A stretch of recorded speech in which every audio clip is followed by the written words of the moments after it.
Hello and welcome. You're watching To The Point. The political crisis in Uttarakhand and disturbing questions about the AgustaWestland deal continue to dominate the news. But is it fitting that these issues should lead to disruption in the Rajya Sabha? Or no matter what the excuse, would that still be akin to parliamentary hooliganism? That's the key question we will discuss in part one. In part two, we shall ask, how do India's political parties respond to the questions the Supreme Court is asking about the Uttarakhand government's dismissal? Do they constitute bad news for the government, or are they actually a setback for Congress?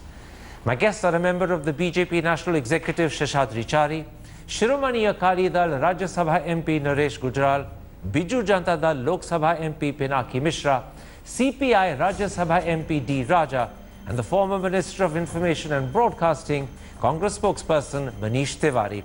Manish Tiwari, for 3 days running, the Rajya Sabha has been disrupted. For 2 days, the reason was the Uttarakhand political crisis. Today, the reason was the AgustaWestland affair. How do you justify holding up the Rajya Sabha when the government is willing to debate and discuss the issues you want to raise at the right time? Isn't that, and I don't mean to be rude, but isn't that attitude akin to some form of parliamentary hooliganism? Well, Karan, first of all, I'm hearing you in one ear and holding a mobile phone to the other, and also hearing you from the other ear, because apparently they've not been able to put the video through. So if you can check with your technical team if the video is through, I can put the mobile phone down and answer your question. I apologize for the trauma we're putting you through. It will be, the video will be through soon. Please give me this answer on the phone. All right, so let me then put the earpiece off and answer it right off the bat. The reason is very simple, because there has been blatant misuse of Article 356 by the NDA government. You cannot dismiss governments in an unconstitutional manner, and especially on the cusp of a trust vote. And if the government had the conviction of courage, if they believe that what they have done is correct, then under Article 3563, the first thing that they should have done is placed the proclamation for validation of President's rule on the floor of both the houses. It would have been discussed. President's rule either would have been approved or would have been disapproved, and it would have been back to business as usual.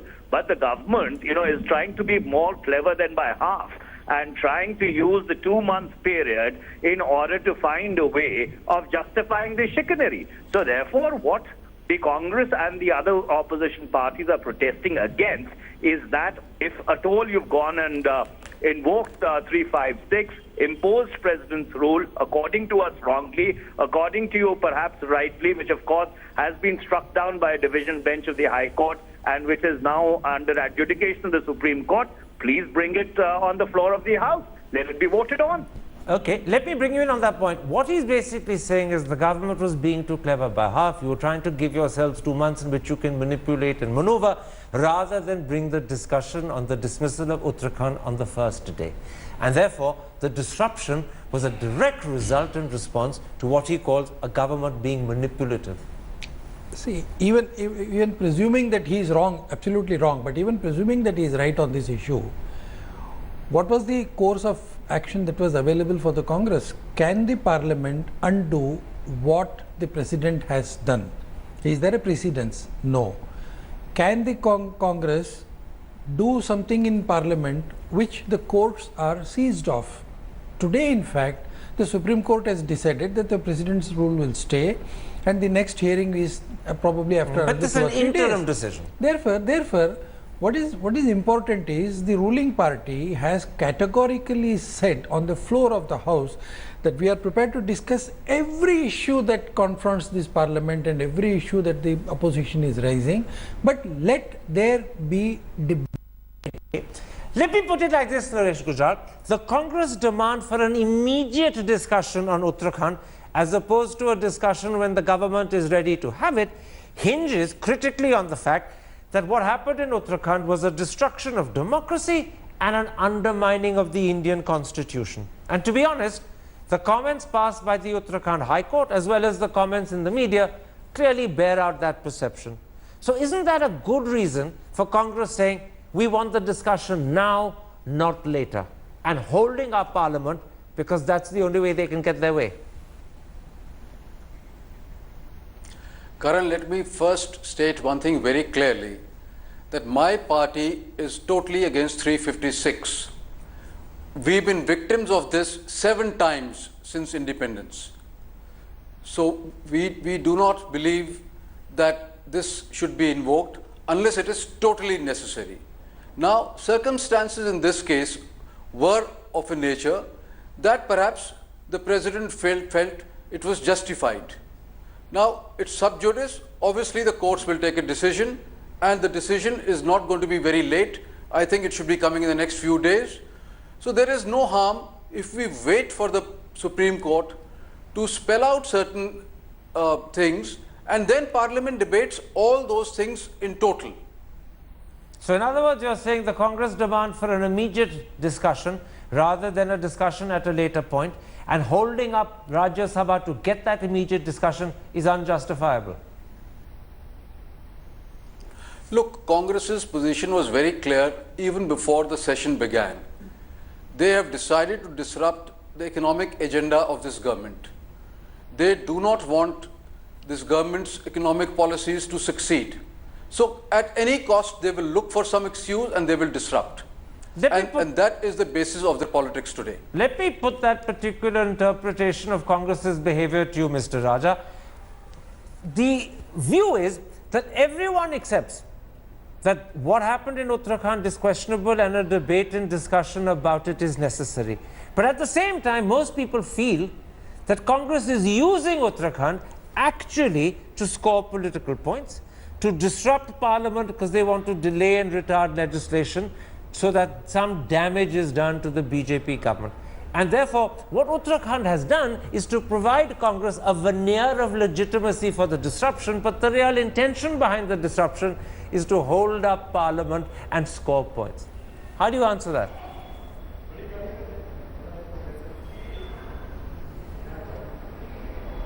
Karan, as my good friend Naresh Gujral has said, we were the first victim of Article 356. The first communist government, headed by none other than Comrade E.M.S. Namboodiripad, was dismissed. It was the first time, and we were the first forgive me, sir. I have to correct you. I'm only interrupting to correct you factually. The dismissal of the Namboodiripad government was not the first exercise of 356. That happened in 1960. The first exercise of 356 was, I believe, in 1956. And if my memory is correct, it was a Congress government in Punjab that was dismissed. But never mind. Leave that aside. Carry on with your answer. Okay, I stand corrected. If you are right, I accept. But the point is, we were also one of the first victims of Article 356. Do you agree? Yes, one of the first. The communist government was dismissed in 1959. It was one of the first victims of Article 356. Since then, we have been seeing the misuse, abuse of Article 356. Just now, we have observed the 125th birth anniversary of Dr. Ambedkar. It was Dr. Ambedkar who said in normal circumstances, Article 356 should remain as a dead letter. But what was abnormal in Uttar Pradesh, that was not explained, and floor test was not allowed. Several questions were raised. Several questions were raised as a political act. Mr. Raja, don't you think Congress is using the issue of Uttarakhand actually to achieve a different intention, which is to score points against the BJP? That's the question. They may have a legitimate veneer in Uttarakhand, but the intention is to score points. No, the issue was raised. Let me explain to you one more point. The issue was raised. The question of sub judice was brought in to stop any discussion. Question: as political activists, we think Parliament is the place where all political issues can be debated, constitutional issues can be debated. Outside, what happens in court is a different thing. But Parliament has every right to discuss political and constitutional matters. Okay. And Uttarakhand is a case of political and constitutional matter. It can be discussed. What is wrong in having a proper structured debate? Okay. I can see that Manish Tiwari wants to come in, but I'll come to you in a moment's time. Manish, I'm going to first go with actually a point that you made to Mr. Chari. Given that the government doesn't have a majority in the Rajya Sabha, and given that the opposition can disrupt whenever it wants to, wouldn't it have been wiser for the government to say, you're worked up about this issue, let's have that discussion up front as you want, rather than give the opposition grounds to disrupt by saying, no, we'll only hold the discussion when we're ready. What I'm saying is stoop a little to conquer rather than put up their back by resisting. No, let me correct you for a minute. The opposition, the ruling party did say this. You know, before the parliament session begins, there is a meeting with the speaker and also the chairperson of the Rajya Sabha, where we decide about the work that is to be conducted and the timetable is prepared. So there the BJP's contention was that we are prepared to discuss on all these issues, including the issue of 356 which Mr. Raja raised. Yes, whether the use of 356 should be done or not done is a different issue. But what I'm saying is, we wanted these political parties to say all these things in Rajya Sabha during a discussion. Except that you weren't prepared for that discussion at the start. You wanted the discussion at a time that you thought was suitable. No, not at all. That's no, the hold-up. Not at the time. Not at the time that is suitable to us, but at a time that is suitable to the chairman of the Rajya Sabha. Well, the chairman of the Rajya Sabha will go with the will of the House. No, not necessary. Look, not necessary. We should not accuse the chairman of Rajya Sabha of that. Let me quote what Arun Jaitley said. There is no procedure for having a pre-proclamation discussion. He wanted the discussion on Uttarakhand at the time that the government brought to Parliament the bill legitimizing the dismissal of the Uttarakhand government. He wasn't prepared for a discussion earlier. No, that's the hold-up. All these things should have been brought up at the Business Advisory Council meeting, where it was not at all even brought up and done. Congress had ipso facto decided that this session has to be washed out, because we don't want to give the credit of passing any of the economy related bills in this particular session, and we wanted to prove this government a failure as far as the economic front is concerned. Let me bring you in on that, and then I'll come to Manish Tiwari. Pinaki Mishra, Arun Jaitley, the leader of the House, has repeatedly said, and I'm quoting him again, that there is no procedure for having what he calls a pre-proclamation discussion. In other words, his stand and the government stand is that when the discussion on President's rule happens, a full discussion on Uttarakhand will automatically take place. But it cannot happen before the discussion legitimizing the declaration of President's rule. You can't have two discussions. Now, you're both a lawyer and an MP. Is Mr. Jaitley right? Or is Mr. Jaitley simply finding an excuse for avoiding a discussion at an early stage on an issue that he knows will embarrass him and the government? Which of the two? Well, Karan, there's no hard and fast rule in these matters. I think a discussion is never ruled out in any House of Parliament. If the House chooses to discuss a matter, it can discuss a matter regardless of whether the matter is ripe for discussion or not, as it were, as Arun seems to suggest. I mean, what happens tomorrow if the Supreme Court, for instance, strikes down this the presidential order? In that case, there'll be nothing left to discuss? No, the government's action in the first place was worthy of discussion in any case.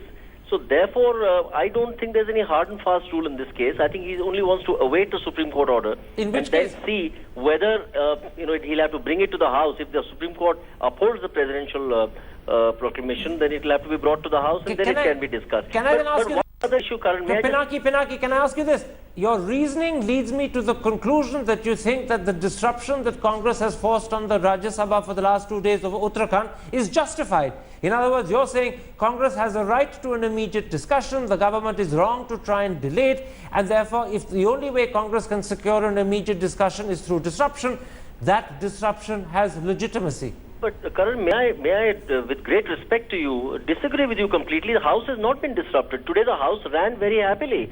There was question hour, there was 0 hour, and then demand for grants in the Lok Sabha. Only because they were discussing, forgive me, drought, and no one wants to stop a discussion on drought. That would look wrong. Yeah, yesterday and day before, the House had to be adjourned at 3 o'clock, after several adjournments before that. And therefore, I ask you again, are you saying that the Congress attitude on Uttarakhand is justified because the Congress has a right to expect an immediate discussion? I think the entire opposition is very, very upset and extremely concerned about the government action on both Arunachal and Uttarakhand. The BJD's party position is the same. Okay. We would like a discussion at the earliest because the government action is clearly not in consonance with its proclaimed, program and agenda of cooperative federalism. That's our position. Manish Tiwari, there was an argument made a moment ago by Mr. Chari, and he made it literally in so many words that actually the disruption that you're doing in the Rajya Sabha to try and force an early discussion on Uttarakhand is not basically about Uttarakhand. It's basically because you want to hold up the government's economic agenda, you want the Modi government to fail, and this Uttarakhand issue is just a thin veneer of disguise to hide your real intention, which is, in quotes, my word, not his, sabotage. Well, Karan, for the lack of a better word, I think I will completely and absolutely disagree with Mr. Chari. And the reason why I disagree with him is because I take him back to his earlier point that can Parliament undo an executive action, which is the proclamation of President's rule in a state? And the answer is yes. Even if the matter is sub judice in the court, the Parliament can debate a proclamation on President's rule, provided the government is prepared to put it before the House. So that's the point that we are making, that if you have the conviction of courage, you believe that the President's rule which you have imposed is correct, which incidentally was struck down by a division bench of the High Court and is only hanging by a thin thread of a stay till the 3rd of May, then please bring it to the House. And this entire argument of sub judice, Karan, with all due respect, is a bit of a hogwash. If you go into the history of sub judice would apply when there was a jury system. Sub judice does not really apply when you have the kind of justice system that we have in this country. In fact, at some point in time later, it would be interesting if you could have a discussion on this whole conception of sub judice also. Very quickly, Naresh Gujral, you began your answer by saying that your party in principle is deeply opposed to the use of Article 356. You said you'd suffered 7 times since independence yourselves. Therefore, I'm surprised that you don't accept the right of Congress to have an immediate discussion on the issue. To postpone it is to add further insult to the injury Congress has suffered. Surely your own experience should lead you, even though it means that you then can't side with your ally, the BJP, but your experience should lead you to be sympathetic to Congress and say, yes, on 356, particularly when people feel it's misused, an immediate discussion is essential. Don't postpone it. Karan, this is an unprecedented situation when the Parliament is in session, but at the same time, the highest court of the land is hearing the issue on a day-to-day basis. It's only because of that we feel that let Supreme Court spell out certain contours and then we can have a detailed discussion. But having said so, let me tell you one thing. From now going forward, a more important issue has come which affects our national security, which is the kickbacks in the AgustaWestland deal. And I think that is imperative that we discuss this from tomorrow morning onwards, because it affects every citizen of this country. You're taking the words out of my mouth, Naresh Gujral. Pinaki Mishra, I want very much to come to AgustaWestland, but I want to put a question to you, not simply as an MP, but also as a lawyer. You've read the way the Italian court in Milan has named the Gandhis. You've read the manner in which they've been named, the tone in which they've been named. On that basis, is it right for the BJP to specifically and directly target Sonia Gandhi? After all, that judgment simply mentions her name and the fact that many people wanted to get in touch with her for help, which is a perfectly acceptable thing to do given that she was perhaps the most important person in the country during the UP years. It doesn't at all suggest or imply that she was offered a bribe, leave aside, accepted one. So my question is, given the nature of the reference in the judgment, is the BJP right to target Sonia specifically and directly the way they are? No, I don't think so at all, Karan. You know, I'm a bitter critic of the Congress party, but I have to be objective in this matter. Mrs. Gandhi today, I think, took the right approach. She has said that this government has been in power for the last 2 years. They were fully aware of the trial court judgment. This is only an appellate court judgment endorsing the findings of the trial court. A CBI inquiry was engineered by the UPA government. It's now been almost 3 years that the CBI has been so-called investigating this matter. This government has been there for 2 years. What was preventing this government from more vigorous investigation. I think Mrs. Gandhi is absolutely justified in saying that this is not fair, that you can't take one stray sentence mentioning her name somewhere to impute, the kind of motives and the kind of slanderous statements that have been made on behalf of the BJP. I think it's totally unfair. The BJP is going to come to grief on this, Karan, because they came to grief on Bofors.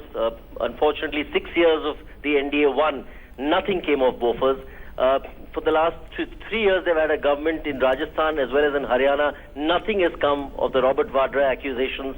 Nothing has come in the last 2 years of any of the accusations of the so-called UPA misdeeds.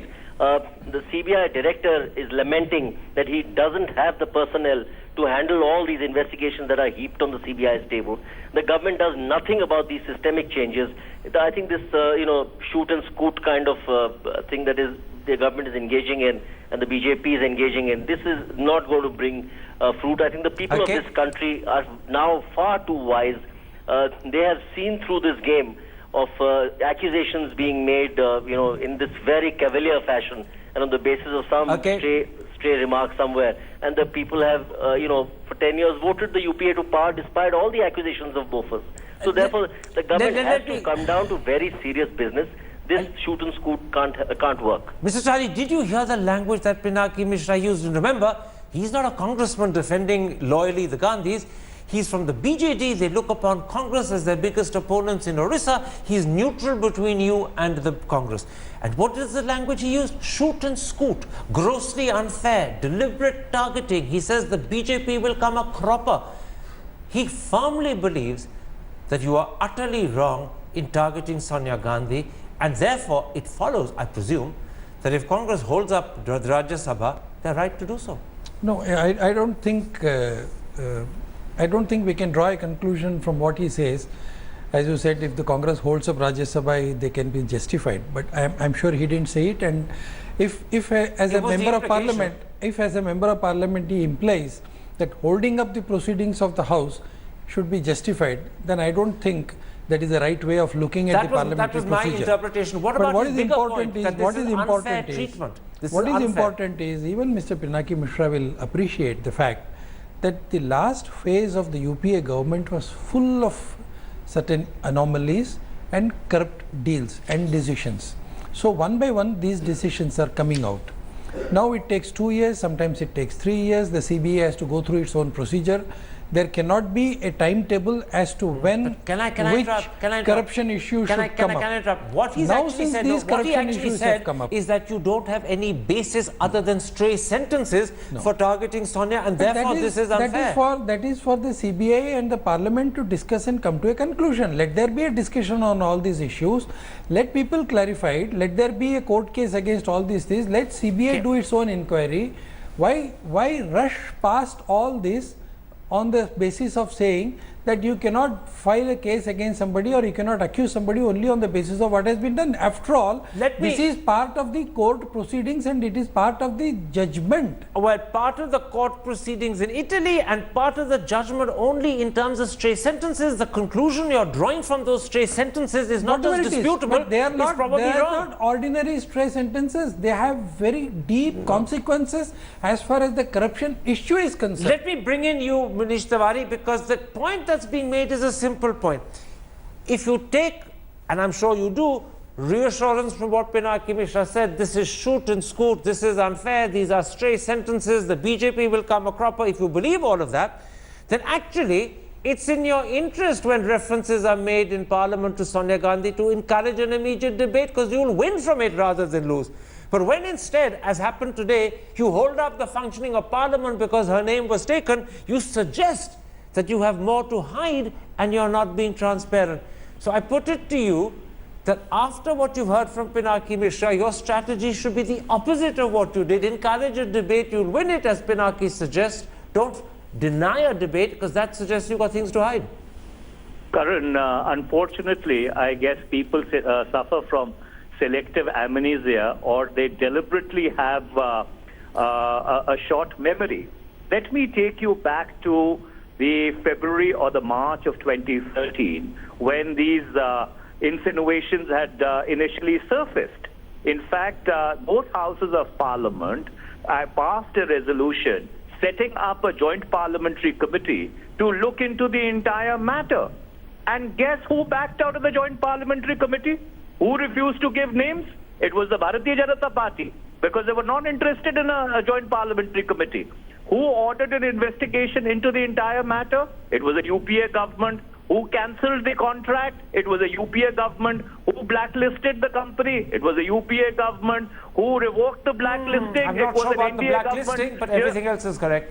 No, of even the blacklisting. Even the blacklisting. Please, No, forgive me, the Defence Minister Parikar said today that the blacklisting happened, if I recall his comments correctly, on the 3rd of July 2014. You, when you were in office, sent a letter to AgustaWestland asking why they shouldn't be blacklisted. You initiated the process, but the actual completion, the actual blacklisting was done by NDA on the 3rd of July 2014. I'm sorry, that is absolutely incorrect. In fact, a partial modification of that order was done by the NDA government on the 3rd of July 2014, whereby restrictions against the company were removed. You know, please go to the document annexed to the Congress's press release today. It makes the date of blacklisting as well as the date of partial modification clear. So be that as it may, the point that I'm trying to make to you is that we've never run away from a discussion. But here what you have is the constitutional or the unconstitutional murder of democracy in Uttarakhand. All that we are saying is, if you have the conviction of courage, and this is the third time I'm using the word, please bring the presidential proclamation. All right. Please put it on the floor of the House. Let's discuss it and let's get over with it. Okay. You can either we're sliding back to Uttarakhand with that comment. I want to stick to AgustaWestland for a while. I'm going to take a quick break because I'm required to do so. But when I come back, I want to go straight to Naresh Gujarat to point out some of the inconsistencies in the way the government is citing Christian Michel to prove a point and then unable to do it in other areas where they think he's inconvenient. We'll be back in a moment's time because there's more to this discussion than we've, as the moment, discovered. Welcome back. You're watching To The Point. Naresh Gujarat, I want to pursue with you your ally, the BJP's attitude to the information coming out regarding AgustaWestland. Yesterday at his press conference, Ravi Shankar Prasad relied on documents allegedly in Christian Michel's handwriting which suggest bribes were paid. What then do you make of the fact that today the same Christian Michel has told The Hindu that in September last year, Narendra Modi had a meeting with Italian Prime Minister Matteo Renzi at the UN, where Mr. Modi offered a deal to free the Italian Marines in exchange for information incriminating the Gandhi family. If Ravi Shankar Prasad relies on Michel in one instance, how can you disregard the same Michel in another? Look, Karan, I am not privy to all these things. We are just allies. I am not in the BJP. But one thing I would say, that if Congress has such a strong case, I think they're doing disservice to their leaders by running to the well every time the name Gandhi is mentioned. If I were in their place, I would put up a spirited defense tomorrow morning on the floor of the House and let the nation know the facts. And I'm sure my friend Manish Tiwari would be able to brief his Congress friends in the Rajya Sabha very well, because he's just put across a very strong case. So why are they hesitating to have a debate? Let me quote to you, Mr. Chari, what the same Christian Michel has told CNN News 18. And I'm quoting, "I have no evidence of any corruption inside India. India went ahead and bought the best aircraft in the world, and I don't see why it has to be a corrupt deal." Now, once again, Ravi Shankar Prasad was relying on Christian Michel yesterday. Here's the same Christian Michel saying there's no corruption. No, the BJP has denied that any such meeting took place between the two prime ministers. That's on the one issue. They weren't going to confirm it, were they? So the issue here is, we are relying upon certain facts and figures that were part of the court proceedings in Italy. They were in writing. They have been submitted to the court. They are now part of the court papers, and therefore they are part of the judgment. When they have arrived at a particular judgment, they have relied on these papers. What we are trying to say is, let these papers be put on the show. Let the Congress party give an answer to all these things. Let the proceedings take place. by holding up discussion and bringing out the whole discussion on the streets rather than in Parliament, what kind of respect are they showing to Parliament, number one.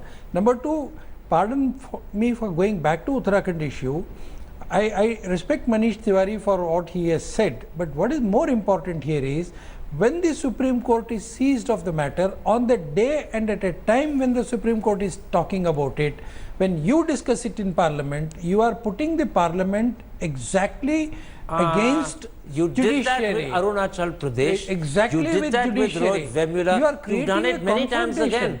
What we are Arunachal saying Pradesh is an example which was sub don't- judice and discussed no, in Parliament. what we are saying is, don't create a confrontation between the judiciary and the Parliament. Well, I don't think Rather it will. wait for another 48 hours. Mr. Raja, Monday you can discuss it. Mr. Raja, perhaps the finger in this whole issue ought not to be pointed at Sonia Gandhi. There probably isn't any reason to do so, as Pinaki Mishra eloquently said. But there's something else that's true. UPA 2 was riddled with allegations of corruption. 2G, Colgate, Antrix, Divas, Adarsh, Commonwealth Games. Clearly, the smell that surrounds UPA 2 cannot be ignored. Isn't that one good reason why this has to be discussed fully? And if that involves taking Sonia's name, too bad.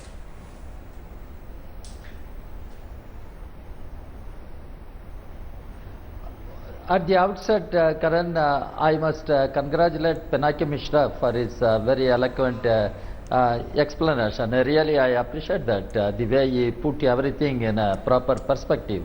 As far as our discussion is concerned, we are discussing the Parliament business, why Parliament is held up or Parliament is not allowed to function.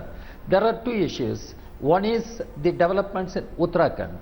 There, even it is not only Congress, several other parties wanted a proper structured debate, how the Article 356 was misused, how the floor test was not allowed, how the President's proclamation was made when a day before the floor test. This is a separate question. There was a demand for a debate.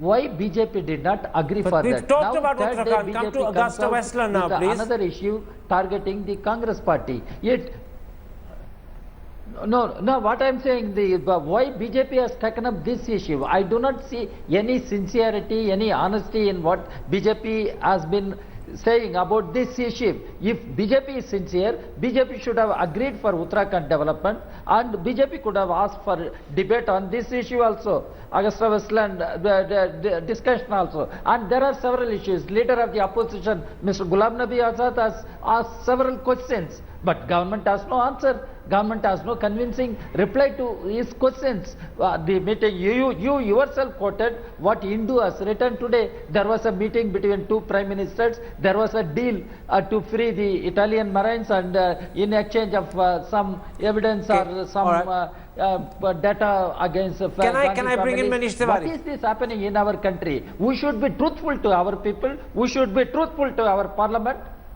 Manish Tiwari, let me bring you in at that point. You know what you lost an opportunity to do when you raised a disruption in the House because Sonia's name was mentioned? You lost the opportunity to more effectively raise those allegations in the Hindu that could have worked to your credit and to the detriment of the government. And therefore, I put it to you, just because Sonia is cited, it is short-sighted on your part to say we can't let the discussion go further. That's a knee-jerk response. Well, Karun, again, you got it absolutely incorrect. First time that a discussion on this issue has taken place in Parliament. I recall, as I told you earlier, a discussion in the previous Lok Sabha and in the Rajya Sabha, which is a continuing house.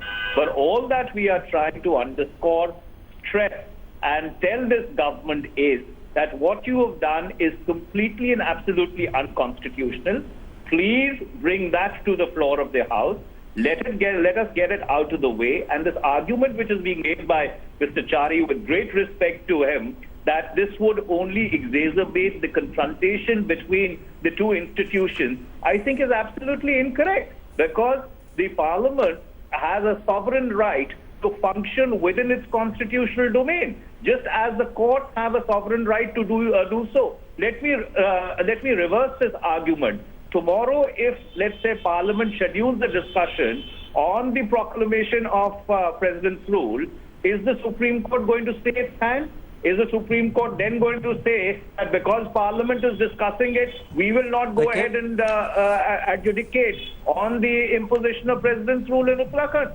So this argument is nowhere. And after that, you want to have a discussion on any other issue, yes, please go ahead. We've never run away from a discussion. And let me complete my last point. Very quickly. It's extremely rich that a party which disrupted Parliament for 10 years, which wiped out session after session of Parliament, is today singing paeans of the non-disruption of the House. Please reflect on your own conduct over the past 10 years. Pinaki Mishra, I'm going to deliberately choose to give you the last word because you came up with a very eloquent, some would say even passionate, defense of Sonia Gandhi and the manner in which the BJP was tackling her. You said it was unfair, it was shoot and scoot, it would rebound badly.